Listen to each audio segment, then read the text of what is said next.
And Lord, we pray for your peace in our world. This morning we pray particularly for our Honorable Prime Minister, Shri Narendra Modi ji, that you would anoint him afresh with your Holy Spirit. Empower him, Lord. Father, we know that those whom you call, you also equip. And we know, Lord, that you have called him for this important task of leading our great nation. And so, Father, I pray for a double portion of your wisdom, your understanding, your discernment, that he would lead this nation in the paths of truth, of justice, of righteousness, and Lord, that you would bless him. Amen. Christmas நாளை ஒட்டி டெல்லியில் உள்ள தேவாலயத்தில் பிரதமர் மோடி பிரார்த்தனை செய்த அந்த காட்சிகளை பார்த்தோம். மேலும் விவரங்களோடு இணைகிறார் செய்தியாளர் ராஜேஷ். வணக்கம் ராஜேஷ், விவரங்கள். வணக்கம்.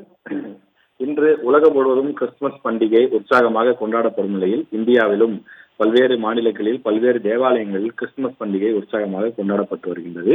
பிரதமர் நரேந்திர மோடி அவர்கள் டெல்லியில் இருக்கக்கூடிய கத்தீட்ரல் தேவாலயத்திற்கு சென்று அங்கு அவர் பிரார்த்தனை செய்யக்கூடிய அந்த காட்சியை நாம் பார்த்துக் கொண்டிருக்கிறோம். ஏற்கனவே பிரதமர் நரேந்திர மோடி அவர்கள் கிறிஸ்துமஸ் பண்டிகையை ஒட்டி பொதுமக்களுக்கான வாழ்த்து செய்தி ஒன்றினை ஏற்கனவே வெளியிட்டிருந்தார். அந்த வாழ்த்து செய்தியை பொறுத்தவரையிலே இயேசு கிறிஸ்து பிறந்த தினம் உலகம் முழுவதும் கிறிஸ்துமஸ் பண்டிகையாக கொண்டாடப்படுகிறது.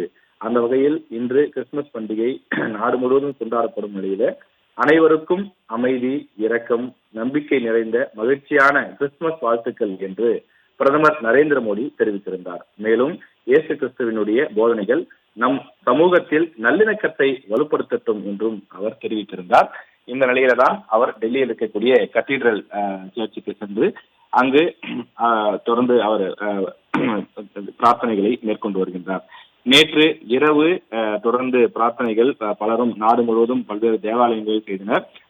இந்த கிறிஸ்துமஸ் பண்டிகையை ஒட்டி பல தேவாலயங்களிலே சிறப்பு பிரார்த்தனைகளுக்கு ஏற்பாடுகள் செய்யப்பட்டிருந்தது.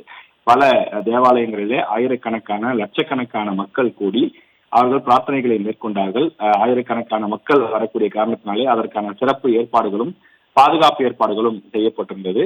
பிரதமர் நரேந்திர மோடி அவர்களை பொறுத்தவரையிலே ஏற்கனவே கடந்த ஆண்டுகளிலும் கூட கிறிஸ்துமஸ் பண்டிகையின் போது தேவாலயங்களுக்கு சென்று அங்கு வழிபாடு செய்திருந்தார். எனவே அதே போல இந்த ஆண்டும் அவர் கிறிஸ்துமஸ் பண்டிகையை ஒட்டி அங்கு தேவாலயத்திற்கு சென்று வழிபாடு செய்திருக்கின்றார்.